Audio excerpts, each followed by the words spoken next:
കേരളമെന്നും മാറ്റിമറിക്കലുകളുടെ നാടാണ്. കുറെ വർഷങ്ങൾക്ക് മുമ്പ് കായംകുളം കൊച്ചുണ്ണി എന്ന സിനിമ, അതിൽ കായംകുളം കൊച്ചുണ്ണിയെ നല്ലവനായി ചിത്രീകരിച്ചു. അതിനുശേഷം കുറച്ചു വർഷങ്ങൾക്ക് മുമ്പ് വീണ്ടും ഒരു വടക്കൻ വീര കഥ എന്ന സിനിമയിൽ MT വാസുദേവൻ നായർ ചതിയനായിരുന്ന ചന്തുവിനെ നല്ലവനാക്കി ചിത്രീകരിച്ചു. ഇപ്പോഴിതാ വീണ്ടും പുതിയ കഥ വരുന്നു. വേടൻ എന്ന റാപ്പ് ഗായകന്റെ രാവണന്റെ 10 തല എന്നതാണ് അടുത്ത മാറ്റിമറിച്ചിലുകളുടെ കഥ. തുളുനാടൻ വീരകഥയിലെ പാണൻ പാട്ട് പോലെ വേടൻ ഇനി പാടാൻ പോകുന്നത് രാവണനെ പുകഴ്ത്തിയുള്ള പാട്ടുകളായിരിക്കുമെന്നാണ് അറിയാൻ കഴിയുന്നത്. വടക്കൻ വീരകഥയിലെ ചന്തുവും രാമായണത്തിലെ രാവണനും ഒരുപോലെയാണ്. കാരണം രണ്ടുപേരും സ്ത്രീ വിഷയത്തിലാണ് മോശക്കാരായത്. ചന്തുവിനെ പോലെ തന്നെയാണ് രാവണനും. കഥകളിൽ അവർക്ക് നല്ല സ്ഥാനമില്ല. എന്നാൽ ഇതിൽ ചില ചതികൾ ഒളിഞ്ഞുകിടപ്പുണ്ട്. ചന്തു നല്ല അഭ്യാസിയും മെയ്വഴക്കമുള്ളവനുമായിരുന്നു. അതുപോലെ തന്നെയാണ് രാവണനും. നല്ല അഭ്യാസിയും മെയ്വഴക്കമുള്ളവനും 10 തലയുള്ളവനുമായിരുന്നു. ഇത്രയൊക്കെ കഴിവുകൾ ഉണ്ടായിരുന്നിട്ടും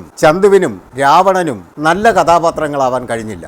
എല്ലാം സ്ത്രീ വിഷയം തന്നെയാണ് കാരണം. എന്നാൽ പുതിയ വാദപ്രകാരം കമ്പരാമായണത്തിൽ രാവണനെ പുകഴ്ത്തുന്നു എന്നാണ് വേടന്റെ വാദം. വേടൻ പുകഴ്ത്തുന്ന രാവണൻ ഏതർത്ഥത്തിലാണ് നല്ല കഥാപാത്രമാകുന്നത് എന്നറിയില്ല. രാവണൻ അസുരഗണത്തിൽ ജനിച്ച ആളാണ്. എന്നിട്ടും അദ്ദേഹം ധാരാളം സ്ത്രീകളെ പിടിച്ചുകൊണ്ടുവന്ന് ബലാത്സംഗം ചെയ്തിട്ടുണ്ട്. അതിന്റെ പേരിൽ സ്വന്തം അച്ഛൻ പോലും അദ്ദേഹത്തെ ശപിക്കുകയും അദ്ദേഹത്തെ തനിക്ക് ഉണ്ടായ ഒരു ദുഷ്ട കഥാപാത്രമാണ് രാവണൻ എന്ന് വരെ പറയുക ചെയ്തിട്ടുണ്ട്. നല്ലവനായിരുന്ന സ്വന്തം പിതാവിന് ധാരാളം മോശം പേരുകൾ വാങ്ങിക്കൊടുത്ത ഒരാളാണ് ഈ രാവണൻ എന്ന കഥാപാത്രം എന്ന് കഥകളിൽ പറയുന്നതാണ്, ഞാൻ പറയുന്നതല്ല.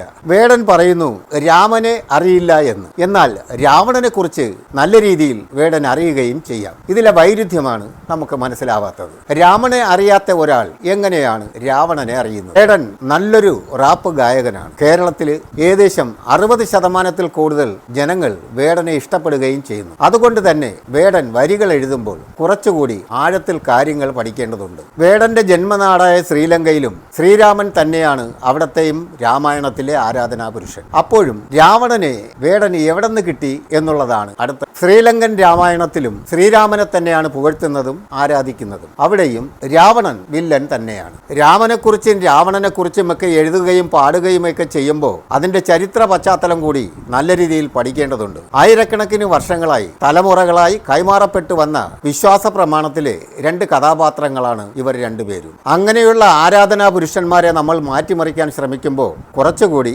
ശ്രദ്ധിക്കണം. വടക്കൻ വീര കഥകളിലെ നായകന്മാരെയൊക്കെ മാറ്റിമറിക്കപ്പെട്ടിട്ടുണ്ട്. എന്നാൽ അവരാരും ആരാധനാ പുരുഷന്മാരായിരുന്നില്ല. അവരൊക്കെ നല്ല മെയ്വഴക്കമുള്ള ആയോധന കലകളിൽ അഭ്യാസികളായിരുന്നവരാണ്. അതുകൊണ്ട് തന്നെ അവരെ ആരും ആരാധിച്ചിരുന്നില്ല. എന്നാൽ ശ്രീരാമ ഭഗവാൻ എന്നാണ് കോടിക്കണക്കിന് മനുഷ്യർ അദ്ദേഹത്തെ ആരാധിക്കുന്നത്. അതുകൊണ്ട് തന്നെ അതുപോലുള്ള കഥാപാത്രങ്ങളെ മാറ്റിമറിക്കുമ്പോൾ നമ്മൾ കൂടുതൽ ആഴത്തിൽ പഠിക്കേണ്ടതുണ്ട്. എന്നാൽ രാവണൻ എന്ന കഥാപാത്രം തൻ്റെ സ്വന്തം സഹോദരനെ പോലും രാജ്യത്തുനിന്ന് ഓട്ടിച്ചു വിട്ട ആളാണ്. അതുപോലെ തന്നെ രാവണനെ കുറിച്ച് രാമായണ കഥകളിൽ ഒന്നും നല്ല അഭിപ്രായങ്ങളും പറയുന്നില്ല. താഴ്ന്ന ജാതിക്കാരായ നമ്മളൊക്കെ രാവണനെ ആരാധനാ പുരുഷനാക്കുമ്പോൾ നമ്മൾ ചിന്തിക്കേണ്ട ചില കാര്യങ്ങളുണ്ട്. ആരായിരുന്നു രാവണൻ? രാവണൻ ഒരു സവർണനായിരുന്നു. അതിനു പുറമെ അദ്ദേഹം ഒരു ശിവഭക്തൻ കൂടിയായിരുന്നു. ശിവകീർത്തനങ്ങൾ അദ്ദേഹം ധാരാളം എഴുതിയിട്ടുമുണ്ട്. അങ്ങനെ സവർണനും ശിവഭക്തനുമായ ഒരാളെ വേടനെ പോലെയുള്ള നമ്മളെ പോലെയുള്ളവർക്ക് ആരാധന പുരുഷനാക്കാൻ യോഗ്യനാണോ? ഇതെല്ലാം നമ്മൾ ചിന്തിക്കേണ്ടതാണ്. 10 തലയുള്ള രാവണൻ എന്ന വേടന്റെ പാട്ടിലും വരികളിലുമൊക്കെ രാവണനെ കുറിച്ച് എന്തൊക്കെയായിരിക്കും പാടി പുകഴ്ത്തുന്നത് എന്ന് നമുക്ക് തൽക്കാലം അറിയില്ല. എന്നാൽ നമുക്ക് മനസ്സിലാക്കാൻ പറ്റുന്ന ചില വരികൾ ഉണ്ടാകും എന്ന് തന്നെ പ്രതീക്ഷിക്കാം. ഒരു സ്ത്രീയെ തട്ടിക്കൊണ്ടുപോയി തന്റെ കൊട്ടാരത്തിൽ താമസിപ്പിച്ചിരുന്നിട്ടും അവളുടെ ശരീരത്തിൽ അവൾക്ക് സമ്മതമില്ലാതെ തൊടാത്ത മഹാനായ ഒരു മനുഷ്യനാണ് രാവണൻ എന്നുള്ള വരികൾ ഉണ്ടാകും എന്ന് തന്നെ നമുക്ക് പ്രതീക്ഷിക്കാം. അതാണ് ഏക രാവണനെ കുറിച്ച് പാടാൻ നമുക്ക് കഴിയുന്ന ഒരു വരിയും. അതുകൊണ്ട് തന്നെ വേടന്റെ പാട്ടിൽ നമുക്കത് പ്രതീക്ഷിക്കാവുന്നതാണ്. എന്നാൽ കൂടുതൽ പേർക്കും അറിയാത്തൊരു കഥ കൂടി രാവണന്റെ ഈ കാത്തിരിപ്പിന് പിന്നിലുണ്ട് എന്നുള്ളതാണ് സത്യം. കുറച്ച് വർഷങ്ങൾക്ക് മുമ്പ് രാവണന് ഒരു സ്ത്രീയിൽ നിന്നും ഒരു ശാപം കിട്ടിയിരുന്നു. ഇനി മുതൽ ഏതെങ്കിലും ഒരു സ്ത്രീയെ അവളുടെ സമ്മതമില്ലാതെ രാവണൻ അവളുടെ ശരീരത്ത് തൊട്ടാൽ രാവണന്റെ തല പൊട്ടിത്തെറിക്കുമെന്നുള്ള ഒരു ശാപം രാവണന് കിട്ടിയിരുന്നു. അത് രാവണന് അറിയാമായിരുന്നു. അതുകൊണ്ടാണ് രാവണൻ സീതയുടെ സമ്മതത്തിന് വേണ്ടി കാത്തിരുന്നത് എന്ന കഥ രാമായണത്തിലുണ്ട് എന്നുള്ളത് കൂടി വേടൻ മനസ്സിലാക്കണം. വേദവതി എന്ന സ്ത്രീയിൽ നിന്നുമാണ് രാവണന് ഈ ശാപം ലഭിച്ചത്. അതുകൊണ്ടാണ് രാവണൻ സീതയുടെ സമ്മതത്തിന് വേണ്ടി ഇത്രയും കാത്തുകിടന്നത്. അല്ലാതെ രാവണൻ ഒരു നല്ല പുള്ളിയായിരുന്നത് കൊണ്ടല്ല. സ്വന്തം തല പൊട്ടിത്തെറിച്ച് പോകുമെന്ന് ഉറപ്പുണ്ടെങ്കിൽ ആരും ഇത്തരം കാര്യങ്ങൾക്കൊന്നും എതിരില്ല. അതെല്ലാം നമ്മൾ മനസ്സിലാക്കിക്കൊണ്ട് വേണം ചരിത്രങ്ങളെ മാറ്റിമറിക്കേണ്ടത്. വേടൻ നല്ല പാട്ടുകാരനാണ്, നല്ല എഴുത്തുകാരനാണ്. വേടന്റെ സംഗീതം ലോകം മുഴുക്കെ ആരാധിക്കുന്നു. യൂറോപ്പിലും അമേരിക്കയിലുമൊക്കെ വേടന്റെ വരികൾക്കൊത്ത് ഡാൻസ് കളിക്കാൻ തുടങ്ങിയിരിക്കുന്നു. വേടന് നല്ല ഉയർച്ചയുള്ളൊരു ഭാവിയുണ്ട്.